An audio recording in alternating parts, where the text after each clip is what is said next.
नमस्कार दोस्तों, स्वागत है आपका तिवारी एकेडमी में। दोस्तों, आज हम बात करेंगे कक्षा 7 के सामाजिक विज्ञान में इतिहास के अध्याय 3 की। इतिहास का अध्याय 3 जिसका शीर्षक है दिल्ली के सुल्तान। तो चलिए बिना देर किए शुरू करते हैं।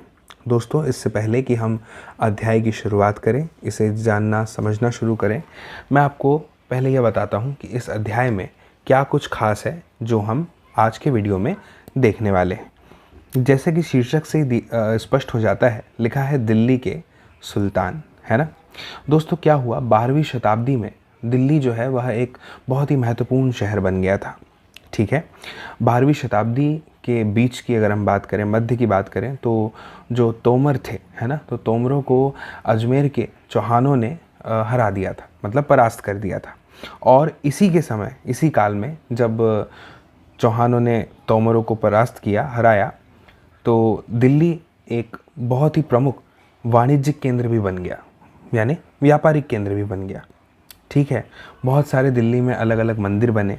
मंदिर बनाने का काम अधिकतर जैन व्यापारियों ने किया, है ना। यहाँ पर दहलीवाल कहे जाने वाले सिक्के भी ढाले जाते थे, जो दोस्तों बहुत प्रचलन में थे। ठीक है ना। और मैं आपको बता दूं कि 13वीं सदी के शुरुआत से ही, आरंभ से ही जो दिल्ली सल्तनत है इसकी स्थापना हो गई थी। और यहीं पर अगर हम बात करें तो दिल्ली एक कोहना, सीरी और जहाँपना आदि कई सारे ऐसे नगर बसे थे। अगर हम दोस्तों बात करें दिल्ली के शासकों की, तो सबसे पहले जिक्र आता है राजपूत वंश का। राजपूत वंश में भी अगर हम बात करें दोस्तों, तो अगर हम क्रम से देखें तो 12वीं शताब्दी जो थी उसकी शुरुआत से लेके अगर हम बात करें 1165 तक के, तो तोमर का शासन था, है ना। फिर इसके बाद में अनंगपाल, इनका माना जाता है 1130 से लेके 1145 के आसपास लगभग। आप बस मेरी बात को ध्यान से सुनिए, आपको एक बेस तैयार हो जाएगा इस चैप्टर का, है ना, ताकि यह चैप्टर जो है आपको अच्छे से समझ में आ जाए। ठीक है ना, हम वंशों की बात कर रहे हैं, है ना। फिर इसके बाद में चौहान वंश 1165 से लगभग 1192 तक, है ना। इसके बाद जिक्र आता है पृथ्वीराज चौहान का। पृथ्वीराज चौहान 1175 से 1192 तक। फिर कुतुबुद्दीन ऐबक, है ना, ये 1206 से 1210। फिर इसके बाद में शमसुद्दीन, इल्तुतमिश, रज़िया, गयासुद्दीन आदि सब आते हैं।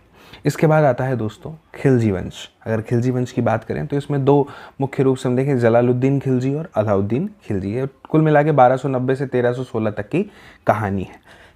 फिर आगे हम देखेंगे तुगलक वंश, सैयद वंश, है ना, लोदी वंश देखेंगे।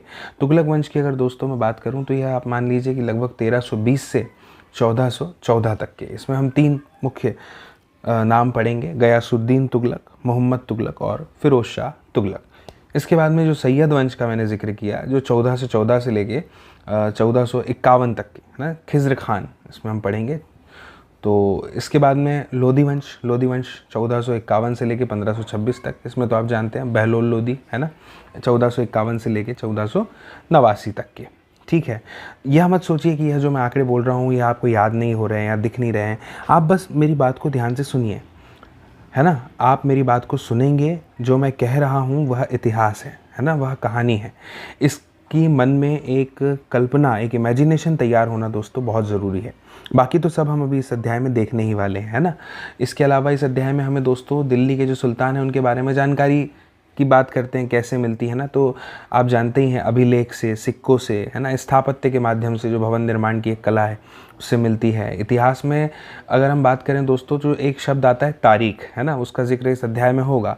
ये एक वचन है। और अगर मैं बात करूं तारीखों की, तो तारीखों ये शब्द की जगह तवारीख का उपयोग करते हैं, ये बहुवचन कहलाता है ना। तो तारीखों की जगह हम बहुवचन शब्द तवारीख का उपयोग इसमें देखते हैं ना। सुल्तानों के जो शासनकाल में प्रशासन की भाषा थी वह थी फारसी, और उसी में लिखे गए थे तारीख, तवारीख, है ना। तो जो तवारीख हैं उनके जो लेखक थे वह सचिव हुआ करते थे, खास करके प्रशासक, कवि और दरबारी जैसे सुरक्षित व्यक्ति भी हुआ करते थे। ठीक है ना।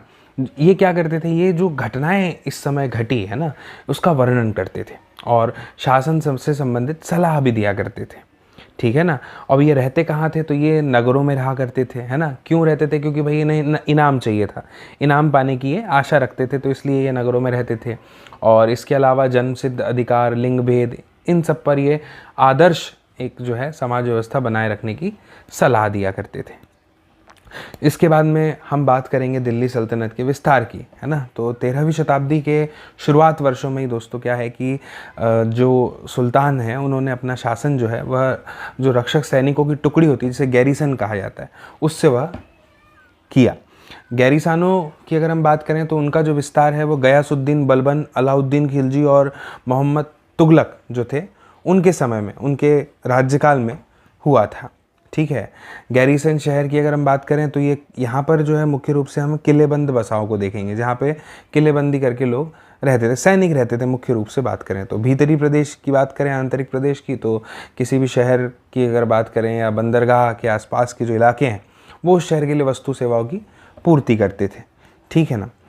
तो मुझे उम्मीद है आपको समझ में आ रहा होगा। इसके बाद जिक्र आता है जैसे मस्जिद, है ना। तो ये एक जो है अरबी शब्द है ना, अरबी भाषा का शब्द है। अब इसका अर्थ क्या होता है, इसका अर्थ होता है, मस्जिद का अर्थ होता है ऐसा स्थान जहाँ पर जो मुस्लिम लोग हैं, मुसलमान हैं, वो अल्लाह की आराधना में सजदा करते हैं, है ना। जामा मस्जिद आपने नाम सुना होगा, हाँ, इसे मस्जिद जामी के नाम से भी जाना जाता है। वो मस्जिद होती है जहाँ पर अनेक मुसलमान जो हैं वो इकट्ठा होकर, एकत्रित होकर साथ साथ में नमाज़ पढ़ते हैं। इमाम की अगर मैं बात करूं तो इमाम नमाजियों सबसे अधिक सम्मानीय और विद्वान पुरुष कहे जाते हैं इमाम की अगर हम बात करें तो, है ना। इमाम जो है वो शुक्रवार की नमाज के दौरान धर्मों का उपदेश देते हैं ना, धर्मोपदेश कहते हैं, इसे खुतबा कहते हैं ना, खुतबा भी देते हैं। किबला की इसमें किबला का जिक्र आएगा। ये नमाज के दौरान जो मुसलमान हैं वह मक्का की तरफ मुँह करके खड़े होते हैं और इस दिशा को किबला कहा जाता है। ठीक है ना। अगर हम बात करें भारत की तो भारत में जो मक्का है वह पश्चिम की ओर पड़ता है ना।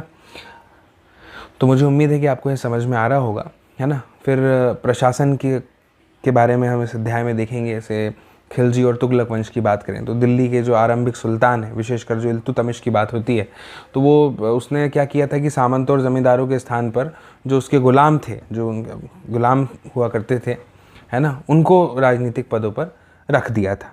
किसकी बात कर रहा हूँ मैं, इल्तुतमिश की बात कर रहा हूँ, है ना।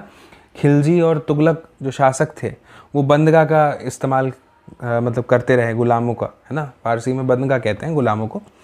और सुल्तानों के द्वारा जो निचले तबके थे उनको संरक्षण दिया जाता था और इसकी बहुत आलोचना भी हुई, है ना। फारसी तवारीख के जो लेख हैं उसमें आपको इनकी आलोचना देखने को मिलेगी कि कैसे ये सुल्तान जो है निचले तबके को इतना संरक्षण दे सकते हैं। ठीक है ना। अब सुल्तान मोहम्मद तुगलक की अगर हम बात करें तो उसके जो बहुत प्रिय थे खुमार नामक एक कलाल थे। कलाल मतलब होता है दोस्तों शराब बनाने वाला या फिर बेचने वाला, है ना। या फिर बात करें फिरोज़ जो था एक हजाम, है ना, नाई था एक।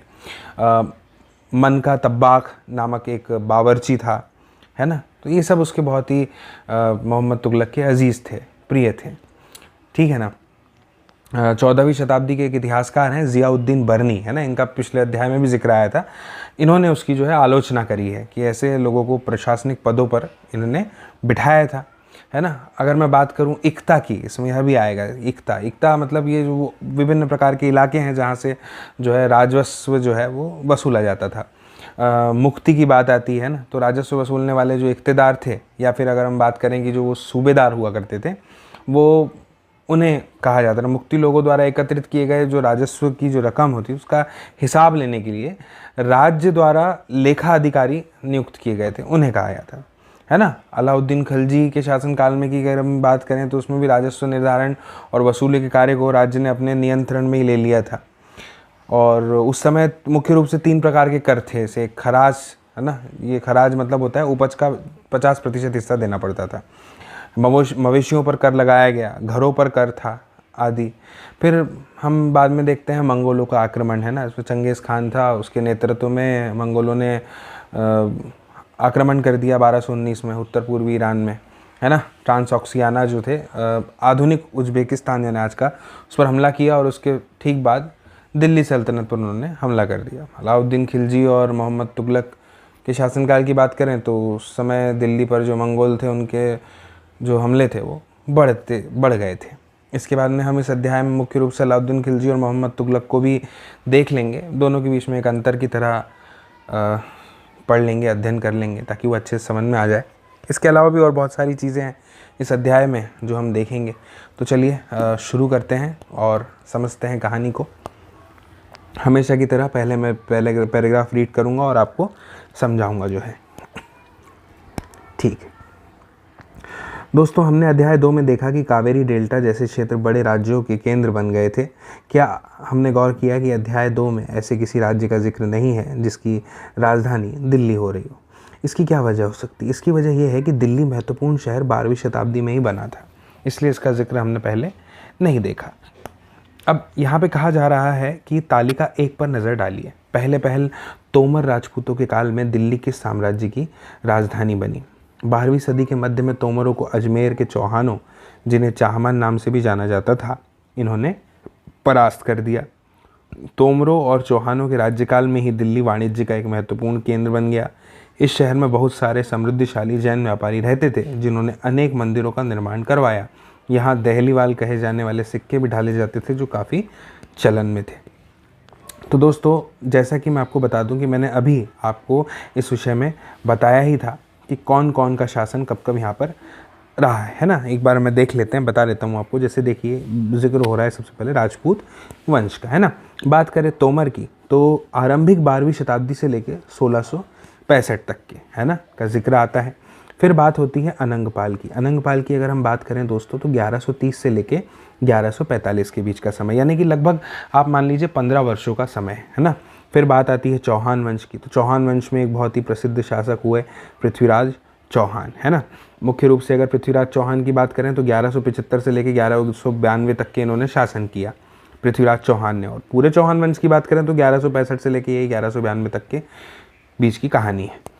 फिर इसके बाद तुर्की शासकों की बारी। अब आप देख रहे हैं कि हम क्रम से आगे बढ़ते चले जा रहे हैं। फिर तुर्की शासकों की अगर बात करें तो सबसे पहले देखें कुतुबुद्दीन ऐबक की बात करें। अच्छा, वैसे अगर तुर्की शासन की बात करें तो 1206 से लेकर 1290 के बीच की कहानी है, ठीक है ना। तो कुतुबुद्दीन ऐबक सबसे पहले, है ना, तो 1206 से लेकर 1210 के बीच में। फिर इसके बाद में बारी आती है शमसुद्दीन इल्तुतमिश की। तो जो इल्तुतमिश है ये आप देखेंगे इनका शासक 1210 से 1236 के बीच में, ठीक है ना। तो ये यहाँ पे आपको 26 सालों का शासन इल्तुतमिश का देखने को मिल जाता है। इसके बाद बारी आती है रजिया सुल्तान, ठीक है ना। अब यहाँ इनको देखेंगे तो 1236 से 1240, 4 साल की, केवल 4 वर्षों के लिए शासक थी हैं। फिर बारी आती है गयासुद्दीन बलबन की। तो बलबन की अगर हम बात करें तो 66 से लेकर 87 तक, 1266 से 1287 तक की कहानी है, यानी कि ये पूरी की पूरी 21 साल की कहानी है, ठीक है ना। गयासुद्दीन बलबन, है ना, इसके शासक। ये इल्तुतमिश का मकबरा जो है चित्र में आप देख पा रहे हैं। फिर इसके बाद में बारी आती है दोस्तों खलजी वंश की। खलजी वंश की अगर हम बात करें तो आप देख रहे हैं कि जैसे गयासुद्दीन बलबन का शासक यहाँ पे दिया 1287 तक, तो उसके ठीक 3 साल बाद से इन्हें 1290 से 1320 तक की कहानी है। तो इसमें 2 लोगों को हमने पढ़ना है, जलालुद्दीन खिलजी और अलाउद्दीन खिलजी। अगर जलालुद्दीन खिलजी की बात करें तो 1290 से 96 तक, इन्हें 6 वर्षों का शासन। और अलाउद्दीन खिलजी की बात करें तो 96 से 1316 तक की कहानी है, ठीक है ना। इसके बाद में आगे ये मतलब ये 20 वर्षों की बात हो रही है। फिर आगे बढ़ते हैं, आता है तुगलक वंश। तुगलक वंश को देखिए 1320 से लेकर 1414 तक के चला, है ना। अब यहाँ पे हम देखेंगे तो सबसे पहले आया था गयासुद्दीन तुगलक, फिर है मोहम्मद तुगलक और फिर है फिरोज शाह तुगलक। अगर दोस्तों हम बात करें गयासुद्दीन तुगलक की तो गयासुद्दीन तुगलक में आप देखेंगे 1320 से लेकर 1324, यानी कि अभी 4 वर्ष का शासन, है ना, जिस प्रकार से रजिया का हमने देखा था, ठीक है। इसके बाद में मोहम्मद तुगलक की अगर हम बात करें तो 1324 से लेकर 1351 तक का शासन किसने किया? मोहम्मद तुगलक ने किया, ठीक है ना। फिर आगे बढ़ते हैं। आगे बढ़ने के बाद में फिरोज शाह तुगलक की बात करें 1351 से 1388 तक के इनका शासन था। फिर बारी आती है सैयद वंश की। सैयद वंश से पहले आप ये देख लीजिए, जो चित्र आपको दिखाई दे रहा है यह अलाई दरवाज़ा है। सैयद वंश 1414 से लेकर 1451 तक के, है ना। इसमें खिज़र खान का मुख्य रूप से जिक्र आता है 1414 से 1421 के बीच में। फिर इसके बाद में, यानी ये भी 6 साल की कहानी हो गई, 7 साल की। इसके बाद में लोधी वंश की बात आ रही। लोधी वंश में बहलोल लोधी अब ये 1451 से 1489 तक के, है ना। ये जो है आपको दिख रहा है, ये फिरोज शाह तुगलक का मकबरा है। है ना, जैसे कि ये इल्तुतमिश का मकबरा था, है ना। ओके, तो मुझे उम्मीद है आपको ये समझ में आ रहा होगा। चलिए अब आगे बढ़ते हैं। इसमें हमसे कहा गया था तालिका एक पर नज़र डालने के लिए। हमने तालिका एक देख ली है। सबसे पहले यहाँ पे बताया गया है दोस्तों कि जो तोमर राजपूत थे उनके काल में जो दिल्ली थी वह साम्राज्य की राजधानी बनी थी। 12वीं सदी के मध्य की अगर हम बात करें दोस्तों, तो इसमें तोमरों को जो है अजमेर के जो चौहान थे उन्होंने हरा दिया था, उन्होंने परास्त कर दिया था। कब की बात कर रहे हैं हम? 12वीं सदी की बात कर रहे हैं। तोमरों को अजमेर के जो चौहान थे, जिन्हें चाहमान के नाम से भी जाना जाता था, उन्होंने परास्त कर दिया, हरा दिया। और तोमरों और चौहानों के राज्यकाल में ही दिल्ली जो है था दोस्तों, वह वाणिज्य का यानी व्यापार का एक महत्वपूर्ण केंद्र बन गया था। अब इसी शहर में बहुत सारे व्यापारी रहते थे, जैन व्यापारी थे जो कि बहुत ही समृद्धशाली थे, ठीक है ना। तो उन्होंने अनेक मंदिरों का जो है दोस्तों यहाँ पर निर्माण करवाया। यहाँ पर दहलीवाल कहे जाने वाले सिक्के भी जो है वह ढाले जाते थे और यह काफ़ी प्रचलन में थे। इसके बाद में लिखा है 13वीं सदी के आरंभ में दिल्ली सल्तनत की स्थापना हुई। कब हुई? 13वीं सदी के आरंभ में, यानी इसकी शुरुआत में हुई। और इसके साथ दिल्ली एक जैसी राजधानी में बदल गई। एक ऐसी राजधानी में बदल गई जिसका नियंत्रण इस उपमहाद्वीप के बहुत बड़े क्षेत्र पर फैला था। दोस्तों आपने दिल्ली का भौगोलिक क्षेत्र तो देखा ही होगा भारत के नक्शे में, है ना। तो यहाँ का जो भी शासक रहा है उसने क्या किया कि जिसने भी दिल्ली को राजधानी बनाया उसने कई सारे जो क्षेत्र थे, इस उपमहाद्वीप के बड़े बड़े क्षेत्र थे, वहाँ तक अपना जो है शासन स्थापित किया था, है ना। तालिका एक में फिर से नज़र डालने के लिए कह रहा है और कह रहा है कि उन 5 वंशों की पहचान कीजिए जिनसे मिलकर दिल्ली की सल्तनत बनी है। तो अभी हमने देखा ही था तालिका एक में, है ना। हमें पता है कौन कौन से वंश हमने यहाँ पर पढ़े थे, है ना। जिस इलाके को हम आज दिल्ली के नाम से जानते हैं वहाँ इन सुल्तानों ने अनेक नगर बसाए थे, ठीक है ना।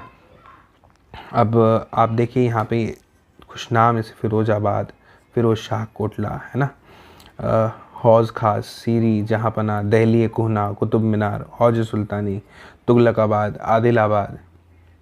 चलिए आगे बढ़ते हैं। दिल्ली के सुल्तानों के बारे में जानकारी कैसे? तो जानकारी का वही हमारे पुराने स्रोत है ना। हालांकि अभिलेख, सिक्कों और स्थापत्य भवन निर्माण कला के माध्यम से काफ़ी सूचना दोस्तों मिलती है, मगर और भी महत्वपूर्ण वे इतिहास, तारीख एक वचन, तवारीख बहुवचन है जो सुल्तानों के शासनकाल में प्रशासन की भाषा फारसी में लिखे गए थे। यानी उस समय जो शासनकाल में जो प्रशासन की भाषा थी वह फारसी थी और उसमें जो लिखे गई हैं, तारीखों का जिक्र है, तवारीखों का जिक्र है, तवारीख का जिक्र है, उससे हमें जानकारी मिलती है। चित्र 1 में बता रहा है कि पांडुलिपि को तैयार करने के 4 चरण हैं। सबसे पहला है कागज़ तैयार करना, फिर है लिखना, फिर उसके बाद है महत्वपूर्ण शब्दों और अनुच्छेदों की ओर ध्यान आकर्षित करने के लिए सोने को पिघलाकर उसका जिल्द तैयार करना। ये देखिए 4 चरण, ठीक है। मुझे उम्मीद है आपको समझ में आ रहा होगा। आगे बढ़ते हैं। तवारीख के लेखक सचिव, प्रशासक, कवि और दरबारियों जैसे सुशिक्षित व्यक्ति होते थे जो घटनाओं का वर्णन भी करते थे और शासकों को प्रशासन संबंधी सलाह भी देते थे। वे न्याय संगत शासन के महत्व पर बल देते थे कि न्याय होना चाहिए। न्याय चक्र की बात करते हैं। न्याय चक्र की बात करें तो 13वीं सदी के इतिहासकार फ़ख्र मुदब्बिर ने लिखा था कि राजा का काम सैनिकों के बिना नहीं चल सकता। सैनिक वेतन के बिना नहीं जी सकते। वेतन आता है किसानों से एकत्रित किए गए राजस्व से, मगर किसान भी राजस्व तभी चुका सकेंगे जब वे खुशहाल और प्रसन्न होंगे, और ऐसा तभी हो सकता है जब राजा न्याय और ईमानदार प्रशासन को बढ़ावा दे। तो कुल मिला के दोस्तों इस पैराग्राफ में हमें ये समझ में आ रहा है कि जितनी चीज़ों पर सबका विकास निर्भर है वह है राजा का न्याय और राजा की ईमानदारी, ईमानदार प्रशासन। क्योंकि ईमानदार प्रशासन रहेगा, राजा न्याय करेगा तो किसान खुश रहेंगे, किसान खुश रहेंगे तो राजस्व बढ़ेगा, राजस्व बढ़ेगा तो सैनिकों को वेतन मिलेगा, और सैनिकों को वेतन मिलेगा तो राजा का काम आसान हो जाएगा, राजा खुश रहेगा, है ना। तो सब कुछ जो निर्भर कर रहा था वो किस पर? प्रशासन की ईमानदारी और राजा के न्याय पर। आगे बढ़ते हैं। ये कुछ और बातें ध्यान में रखने के लिए कही जा रही हैं। जैसे नंबर 1 पे लिखा है, तवारीख के लेखक नगरों में, विशेष करके दिल्ली में रहते थे, गाँव में शायद ही कभी रहते हों। वे अक्सर अपने इतिहास सुल्तानों के लिए उनसे ढेर सारे इनाम इकराम पाने की आशा में लिखा करते थे। फिर लिखा है कि ये लेखक अक्सर शासकों को जन्मसिद्ध अधिकार और लिंग भेद पर आधारित आदर्श समाज व्यवस्था बनाए रखने की सलाह देते थे। उनके विचारों से सारे लोग सहमत नहीं हो पाते थे, है ना। अब ये लेखक हमेशा शासकों को बोलते थे कि जन्मसिद्ध अधिकार, है ना, कि ये तो राजा का बेटा राजा बनेगा, इसका जन्मसिद्ध अधिकार है, यानी जन्म के आधार पर जो है एक विशेष अधिकार का दावा कर देना, है ना। इस उदाहरण के लिए यहाँ पे दिया हुआ आप देख रहे हैं कि लोग मानते थे कि कुलीन व्यक्तियों को कुछ खास परिवारों में जन्म लेने के कारण शासन करने का अधिकार विरासत में मिल गया। अगर बात करें दोस्तों लिंग भेद की, तो लिंग भेद से तात्पर्य बताया गया है कि स्त्रियों तथा पुरुषों के बीच सामाजिक तथा शरीर रचना संबंधी अंतर आमतौर पर यह तर्क दिया जाता है कि ऐसे अंतर के कारण पुरुष स्त्रियों की तुलना में श्रेष्ठ होते हैं, क्योंकि इस समय युद्ध होते थे, युद्ध में होती थी लड़ाई। जो शारीरिक हष्टपुष्ट है वही मुख्य अधिकार रखेगा, वही उसका ही मुख्य काम होगा, उसी का काम मुख्य माना जाएगा। तो ये सब कारणों से वो कहते थे कि पुरुष श्रेष्ठ है ना। यहाँ पे लिखा है शरीर रचना संबंधी जो अंतर था, इसकी वजह से ऐसा कहा जाता था। सन 1236 में सुल्तान इल्तुतमिश की बेटी दोस्तों रजिया सिंहासन पर बैठ गई। उस युग के इतिहासकार जो मिन्हाज सिराज है, उन्होंने स्वीकार किया कि वह अपने सभी भाइयों से अधिक योग्य और सक्षम थी, लेकिन फिर भी वह एक रानी को शासक के रूप में मान्यता नहीं दे पा रहा था। दरबारी जन भी उसके स्वतंत्र रूप से शासन करने की कोशिश से प्रसन्न नहीं थे। सन 1240 में उसे सिंहासन से हटा दिया गया। केवल 4 वर्षों के लिए वह रानी रही। रजिया के बारे में मिन्हाज सिराज के जो विचार हैं वो यहाँ पे दिए गए हैं, मैं आपको बताता हूँ पढ़ के। मिन्हाज सिराज का सोचना था दोस्तों कि ईश्वर ने जो आदर्श समाज व्यवस्था बनाई है उसके अनुसार स्त्रियों को पुरुषों के अधीन होना चाहिए, और रानी का शासन इस व्यवस्था के विरुद्ध जाता था। इसलिए वह पूछता है, खुदा की रचना के खाते में उसका ब्यौरा चूंकि मर्दों की सूची में नहीं आता, इसलिए इतनी शानदार खूबियों से भी उसे आखिर हासिल क्या हुआ। रजिया ने अपने अभिलेखों और सिक्कों पर अंकित करवाया कि वह सुल्तान इल्तुतमिश की बेटी थी। आधुनिक आंध्र प्रदेश के वारंगल क्षेत्र में किसी समय काकतीय वंश का एक राज्य था। उस वंश की रानी रुद्रमा देवी, जो 1262 से 1289 के व्यवहार से रजिया का व्यवहार बिल्कुल विपरीत था। रुद्रमा देवी ने अपने अभिलेखों में अपना नाम पुरुषों जैसा लिखवाकर अपने पुरुष होने का भ्रम पैदा किया था। दोस्तों इसी पर, रुद्रमा देवी पर एक फिल्म भी बनी है, चित्रपट बना हुआ है, रुद्रमा देवी के नाम से फिल्म बनी हुई है ना, दक्षिण भारतीय फिल्म है। आपको जब भी समय मिले आप ज़रूर देखिएगा। एक और महिला शासक थी जो कश्मीर की थी, जिन्हें कहा जाता था रानी दिद्दा। रानी दिद्दा 980 से लेके 1003 के बीच। इनका नाम दीदी यानी बड़ी बहन से निकला है। जाहिर है प्रजा ने अपनी प्रिय रानी को यह स्नेह भरा संबोधन दिया होगा। ठीक है, आगे बढ़ते हैं दोस्तों, और अब जानते हैं अगले शीर्षक के विषय में, जो है दिल्ली सल्तनत का विस्तार, गैरिसन शहर से साम्राज्य तक।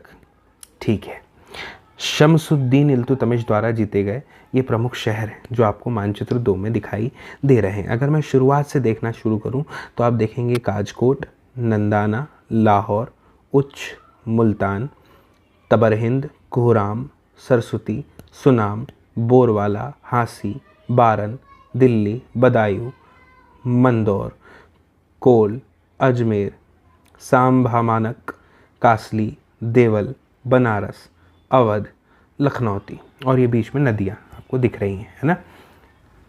सतलज नदी, रावी नदी, चेनाब, झेलम, सिंधु, गंगा, यमुना, चंबल, गोमती, व्यास। आगे बढ़ते हैं, ये बंगाल की खाड़ी है। तो आप देख पा रहे हैं ना ये भारत का कौन सा हिस्सा है। ठीक है, भीतरी प्रदेश समझ लेते हैं, गैरिसन शहर समझ लेते हैं। गैरिसन शहर से तात्पर्य उस शहर से जो किलेबंद बसाव जहाँ पर सैनिक रहते हैं। भीतरी प्रदेश मतलब किसी शहर या बंदरगाह के आसपास के इलाके जो शहर के लिए वस्तुओं और सेवाओं की पूर्ति करते हैं। दोस्तों 13वीं शताब्दी के आरंभिक वर्षों में दिल्ली के सुल्तानों का शासन गैरीसन यानी रक्षक सैनिकों की जो टुकड़ियाँ थी उनके निवास के लिए बने मजबूत किलेबंद शहरों से परे शायद ही कभी फैला होगा। शहरों से संबंध लेकिन उनसे दूर भीतरी प्रदेशों पर उनका नियंत्रण न के बराबर था और इसलिए उन्हें आवश्यक सामग्री, रसद आदि के लिए व्यापार कर या लूटमार पर ही निर्भर रहना पड़ता था। दिल्ली से सुदूर बंगाल और सिंध के गैरीसन शहरों का नियंत्रण बहुत ही कठिन था। बगावत, युद्ध, यहाँ तक कि खराब मौसम से भी उनसे संपर्क के नाजुक सूत्र छिन्न भिन्न हो जाते थे। शासन को अफगानिस्तान से आने वाले हमलावरों और उन सूबेदारों से बराबर चुनौती मिलती रहती थी, जो ज़रा सी कमज़ोरी का आभास मिलते ही विद्रोह का झंडा खड़ा कर देते थे। इन चुनौतियों के चलते सल्तनत बड़ी मुश्किल से किसी तरह अपने आप को बचाए हुए थी। इसका संस्थापन गयासुद्दीन बलबन के शासनकाल में हुआ और इसका विस्तार अलाउद्दीन खिलजी और मोहम्मद तुगलक के राज्यकाल में हुआ। सल्तनत की भीतरी सीमाओं में जो अभियान चले उनका लक्ष्य था गैरीसन शहरों की पृष्ठभूमि में स्थित भीतरी क्षेत्रों की स्थिति को मजबूत करना।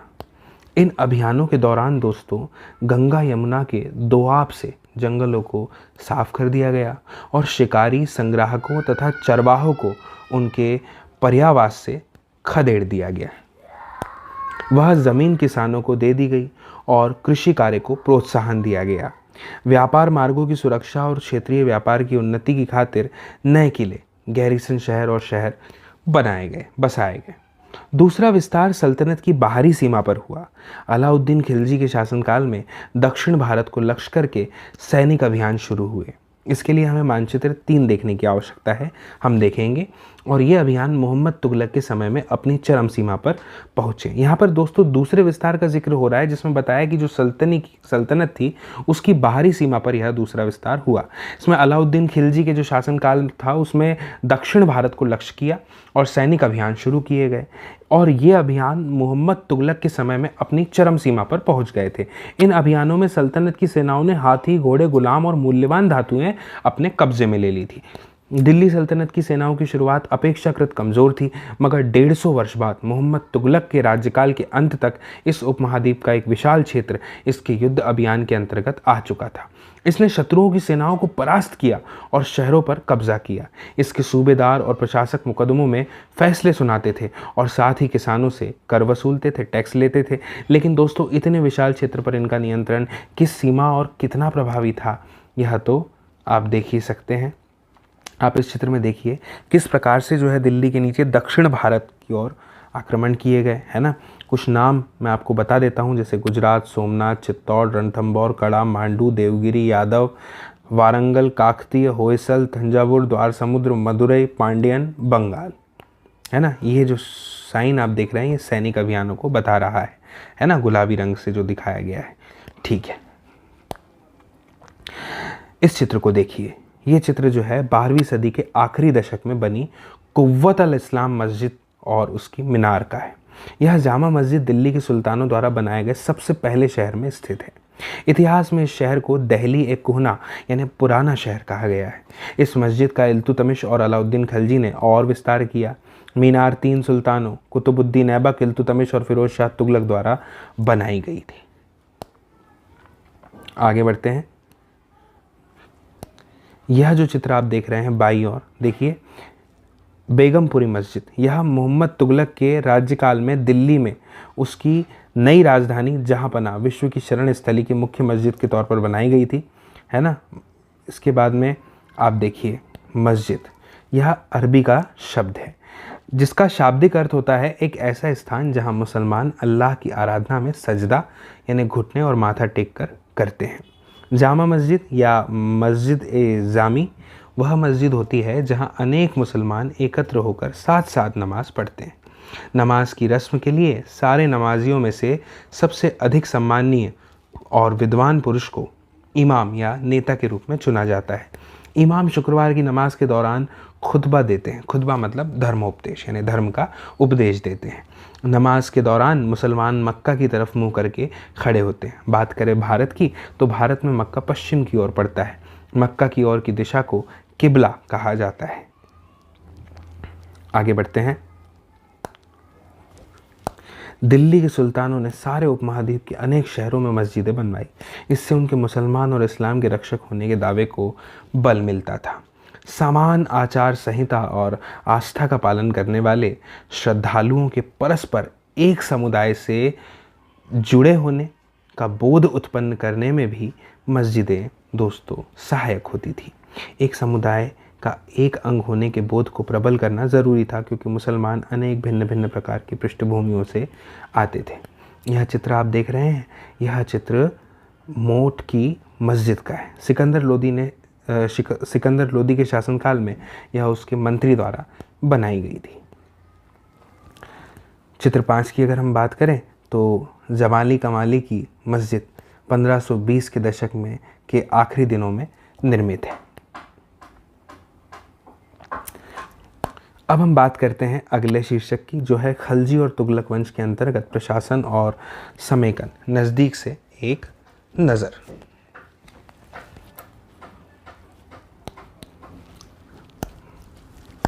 दिल्ली सल्तनत जैसे विशाल साम्राज्य के समेकन के लिए विश्वसनीय सूबेदारों तथा प्रशासकों की ज़रूरत थी।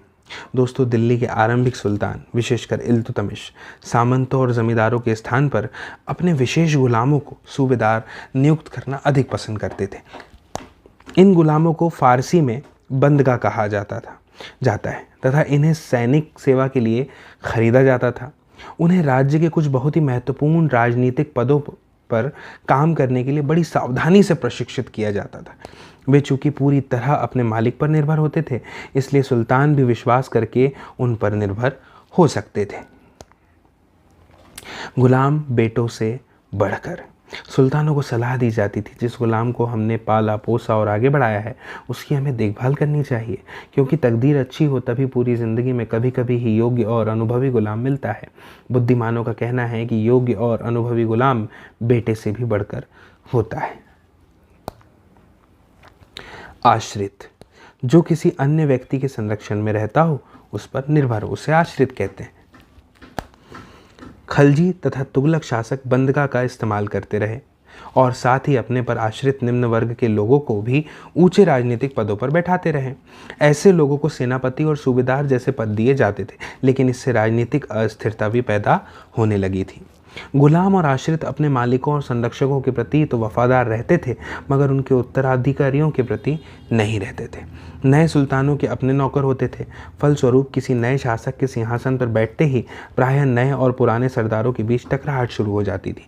सुल्तानों द्वारा निचले तबके के लोगों को संरक्षण दिए जाने के कारण उच्च वर्ग के कई लोगों को गहरा धक्का लगता था और फारसी तवारीख के लेखकों ने निचले खानदान के लोगों को ऊंचे पदों पर बैठाने के लिए दिल्ली सुल्तानों की आलोचना भी की है।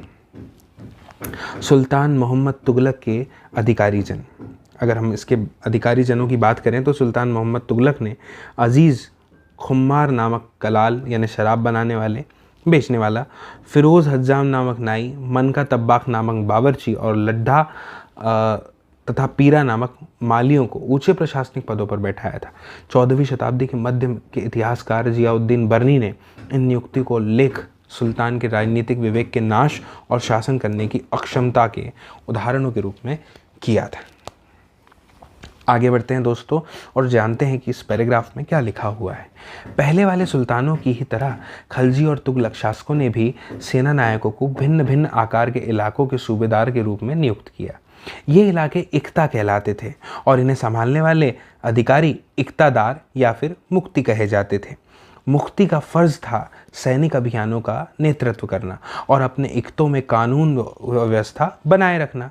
अपनी सैनिक सेवाओं के बदले वेतन के रूप में मुक्ति अपने इलाकों से राजस्व की वसूली किया करते थे।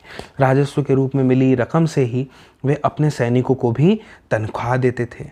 मुक्ति यानी कि इक्तादार लोगों पर काबू रखने का सबसे प्रभावी तरीका यह था कि उनका पद वंश परंपरा से न चले और उन्हें कोई भी इक्ता थोड़े थोड़े समय के लिए ही मिले, जिसके बाद उनका स्थानांतरण कर दिया जाए। सुल्तान अलाउद्दीन खिलजी और मोहम्मद तुगलक के शासनकाल में नौकरी के इन कठोर नियमों का बड़ी सख्ती से पालन होता था। मुक्ति लोगों द्वारा एकत्रित किए गए राजस्व की रकम का हिसाब लेने के लिए राज्य द्वारा लेखा अधिकारी नियुक्त किए जाते थे। इस बात का ध्यान रखा जाता था कि मुक्ति राज्य द्वारा निर्धारित कर ही वसूले और तय संख्या के अनुसार सैनिक रखे। दोस्तों इस पैराग्राफ में हमने मुख्य रूप से ये जाना है कि जो पहले वाले सुल्तान थे उन्हीं की तरह जो खलजी और तुगलक शासक थे उन्होंने भी सेना नायकों को अलग अलग आकार के इलाकों के सूबेदार के रूप में नियुक्त किया था। और अगर हम बात करें इन इलाकों की तो दोस्तों इन इलाकों को कहा जाता था इक्ता, यानी ये जो इलाके हैं यह इक्ता कहलाते थे। और इन इक्तों को संभालने वाले को इक्तादार कहा जाता था, इक्तादार या फिर मुख्ती कहा जाता था। मुख्ती यानी इक्तादार का दोस्तों एक फ़र्ज़ हुआ करता था। फ़र्ज़ यह था कि सैनिक अभियानों का यह नेतृत्व करते थे, लीडरशिप करते थे, और जो इनके इलाके थे यानी इक्ते थे, उन इक्तों में कानून व्यवस्था को बनाए रखते थे, कानून को भी और व्यवस्थाओं को भी बना कर रखते थे। अपनी जो सैनिक सेवाएं थी उसके बदले में इन्हें वेतन के रूप में मुख्ती अपने इलाकों से राजस्व की वसूली किया करते थे। यानी जो राजस्व इन्हें यहाँ से अपने इक्ते से मिलता था यह वह वेतन के रूप में रखते थे। राजस्व के रूप में मिली रकम से वे अपने सैनिकों को भी तनख्वाह दिया करते थे। और मुख्तियों पर काबू रखने का सबसे प्रभावी तरीका यह था कि उनका जो पद था वह वंश परंपरा से नहीं चलता था। यानी ऐसा नहीं होगा कि एक व्यक्ति जो मुख्ती है उसका बेटा होगा तो वह भी इक्तादार यानी मुख्ती बन जाएगा, ऐसा नहीं था। और उन्हें कोई भी इक्ता थोड़े थोड़े समय के लिए ही मिलता था, जिसके बाद उनका स्थानांतरण कर दिया जाता था। सुल्तान अलाउद्दीन खिलजी और मोहम्मद तुगलक के शासनकाल में दोस्तों नौकरी के ये कठोर नियम थे, और इन कठोर नियम का बड़ी सख्ती से पालन होता था।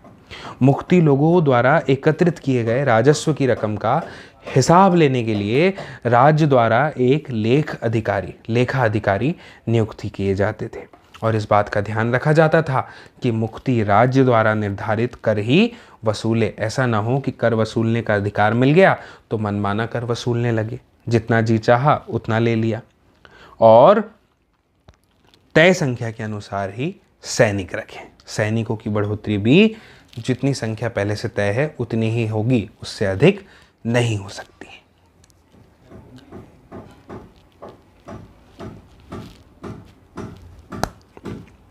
आगे बढ़ते हैं। जब दिल्ली के सुल्तान शहरों से दूर आंतरिक इलाकों को भी अपने अधिकार में ले आए तो उन्होंने भूमि के स्वामी सामंतों और अमीर जमींदारों को भी अपनी सत्ता के आगे झुकने को बाध्य कर दिया। यहाँ पे कहा जा रहा है कि जो दिल्ली के सुल्तान थे वो जब शहरों से दूर आंतरिक इलाकों को भी अपने अधिकार में लेकर आ गए तो उन्होंने जो भूमि के स्वामी थे, सामंत थे और अमीर ज़मींदार थे, उनको क्या किया, अपनी सत्ता के आगे झुकने के लिए मजबूर कर दिया। अलाउद्दीन खिलजी दोस्तों, अलाउद्दीन खिलजी के शासनकाल में भू राजस्व के निर्धारण और वसूली के जो कार्य हुआ करते थे उसको राज्य अपने नियंत्रण में लेकर आ गया। किसके शासनकाल में? अलाउद्दीन खिलजी के।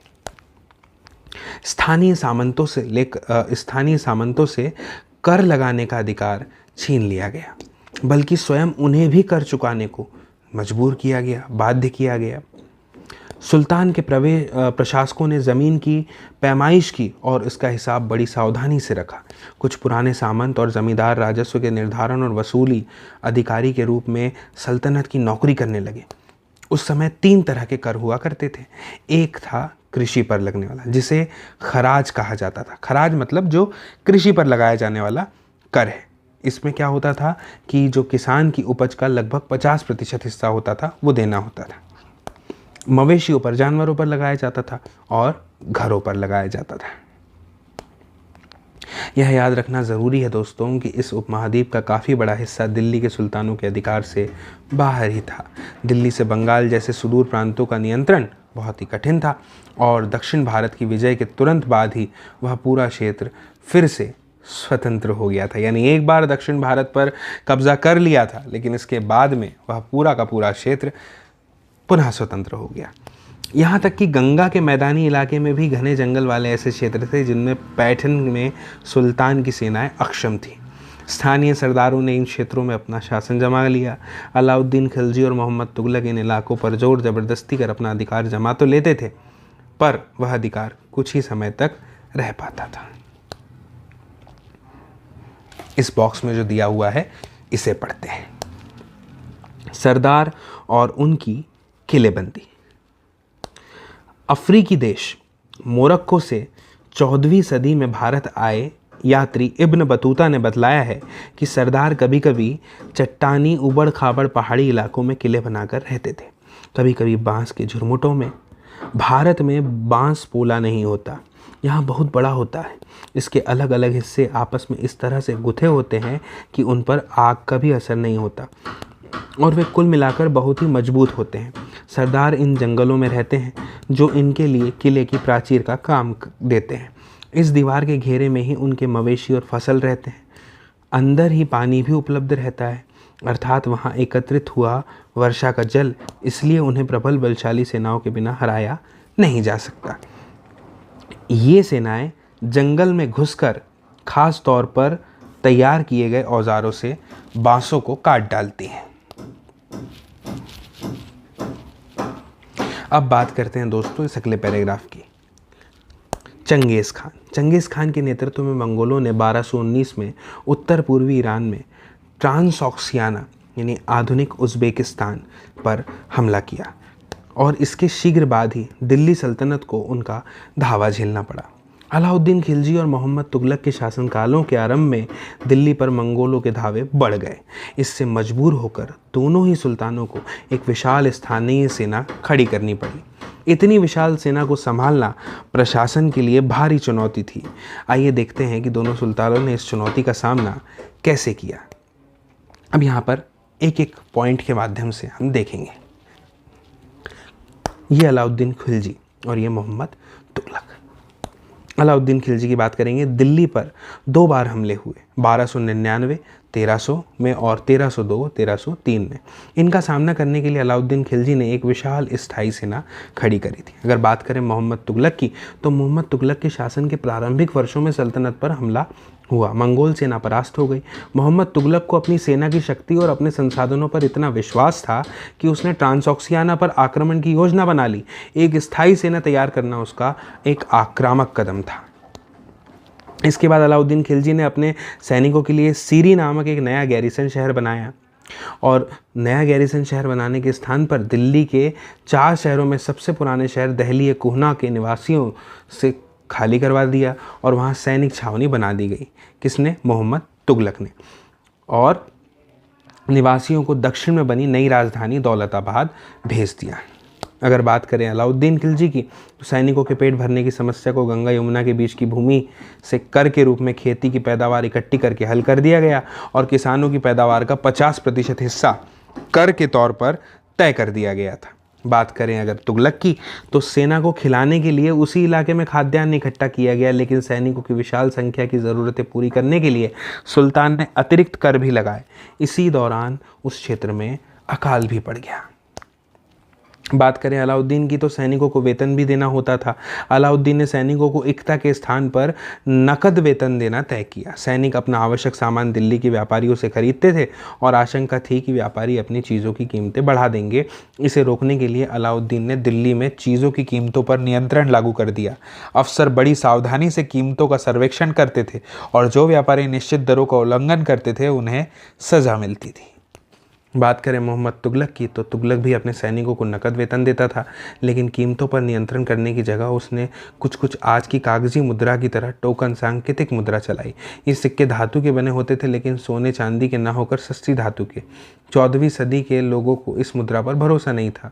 वे बड़े चतुर थे, अपने सोने चांदी के सिक्के बचा कर रख लेते थे और अपने तमाम कर इसी टोकन मुद्रा से ही चुकाते थे। इस सस्ती मुद्रा जैसे जाली सिक्के भी बड़ी आसानी से बनाए जा सकते थे।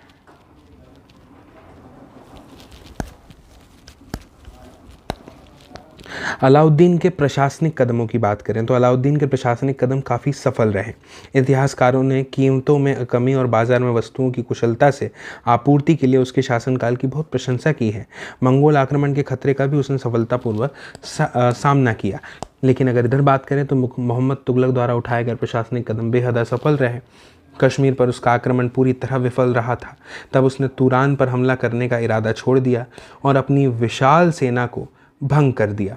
इस बीच उसने प्रशासन संबंधी जो कदम उठाए थे उनसे कई परेशानियां पैदा हो गई। दौलताबाद ले जाए जाने से लोग बहुत नाराज़ थे। करों में वृद्धि और गंगा यमुना के दोआब में अकाल से विक्षुब्ध जनता बगावत पर उतर आई और मोहम्मद तुगलक को अंततः टोकन मुद्रा भी वापस लेनी पड़ी। इन तमाम असफलताओं की गिनती करने में हम कभी कभी भूल जाते हैं कि सल्तनत के इतिहास में पहली बार दिल्ली के किसी सुल्तान ने मंगोल इलाके को फतह करने का अभियान की योजना बनाई थी। जहां अलाउद्दीन खिलजी का बल प्रतिरक्षा पर था, वहां मोहम्मद तुगलक के द्वारा उठाए गए कदम मंगोलों के विरुद्ध सैनिक आक्रमण की योजना का हिस्सा थे। 15वीं और 16वीं शताब्दी में सल्तनत तालिका 1 को देखने के लिए कहा जा रहा है। हमें यह देखने को मिला कि तुगलक वंश के बाद 1526 तक दिल्ली तथा आगरा पर सैयद तथा लोदी वंशों का राज्य रहा। तब तक जौनपुर, बंगाल, मालवा, गुजरात, राजस्थान तथा पूरे दक्षिण भारत में स्वतंत्र शासक उठ खड़े हुए थे। उनकी राजधानियाँ समृद्ध थी और राज्य फल फूल रहे थे। इसी काल में अफगान तथा राजपूतों जैसे नए शासक समूह भी उभरे। इसी काल में स्थापित राज्यों में से कुछ छोटे तो थे पर शक्तिशाली थे और उनका शासन बहुत ही कुशल तथा सुव्यवस्थित तरीके से चल रहा था। शेर शाह सूर की अगर हम बात करें 1540 से 1545 तक, ने बिहार में अपने चाचा को एक छोटे से इलाके के प्रबंधक के रूप में काम शुरू किया था और आगे चलकर उसने इतनी उन्नति की कि मुग़ल सम्राट हुमायूं 1530 से 1540 और 55 से 56 तक को चुनौती दे दी और परास्त किया। शेर शाह ने दिल्ली पर अधिकार करके स्वयं अपना राजवंश स्थापित किया। सूर वंश ने केवल 15 वर्ष 1540 से 1555 शासन किया, लेकिन इसके प्रशासन ने अलाउद्दीन खिलजी वाले कई तरीकों को अपनाकर उन्हें और भी चुस्त बना दिया। महान सम्राट अकबर, जिसने 1556-1605 तक शासन किया, ने जब मुग़ल साम्राज्य को समेकित किया तो उसने अपने प्रतिमान के रूप में शेर शाह की प्रशासन व्यवस्था को ही अपनाया था।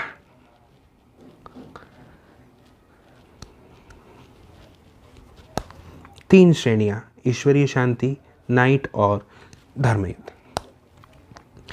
तीन श्रेणियों का विचार सबसे पहले 11वीं शताब्दी के आरंभ में फ्रांस में सूत्रबद्ध किया गया। इसके अनुसार समाज को 3 वर्गों में विभाजित किया गया: प्रार्थना करने वाला वर्ग, युद्ध करने वाला वर्ग और खेती करने वाला वर्ग। 3 वर्गों में समाज के इस विभाजन को ईसाई धर्म का समर्थन प्राप्त था। इस विभाजन से ईसाई धर्म को समाज में अपने प्रबल प्रभाव को और भी दृढ़ करने में सहायता मिलती थी। इसी विभाजन से योद्धाओं का एक नया समूह भी उभरा। इन योद्धाओं को नाइट कहा जाता था। ईसाई धर्म का एक समूह संरक्षण देता था और अपनी ईश्वरीय शांति की अवधारणा के प्रसार में इनका उपयोग करता था। नाइटों से अपेक्षा की जाती थी कि वे धर्म और ईश्वर की सेवा में समर्पित योद्धा रहे। कोशिश यह रहती थी कि इन योद्धाओं को आपसी लड़ाई भिड़ाई से विमुख करके उन मुसलमानों के विरुद्ध युद्ध करने भेज दिया जाए जिन्होंने यरूशलेम शहर पर कब्जा कर रखा था। इस प्रयत्न के परिणाम स्वरूप सैनिक अभियानों की एक श्रृंखला चली जिसे क्रूसेड यानी धर्म युद्ध कहा गया। ईश्वर तथा धर्म की सेवा में किए गए इन अभियानों ने नाइटों की हैसियत पूरी तरह बदल डाली। पहले इन नाइटों की गिनती कुलीनों में नहीं होती थी, मगर फ्रांस में 11वीं सदी के अंत तक, जर्मनी में उससे 1 सदी बाद इन योद्धाओं के दीनहीन अतीत को भुला दिया गया था। 12वीं सदी तक तो कुलीन वर्ग के लोग भी नाइट कहलाना चाहने लगे थे। दोस्तों, मुझे उम्मीद है कि यह रोचक अध्याय और महत्वपूर्ण जानकारियों के साथ वीडियो आपको बहुत पसंद आया होगा। और अगर यह वीडियो आपको पसंद आया है तो कृपया इसे अपने दोस्तों, साथियों, सहपाठियों, मित्रों के साथ शेयर करें इस वीडियो की लिंक को। और जल्दी मिलते हैं नेक्स्ट वीडियो में। तब तक के लिए नमस्कार।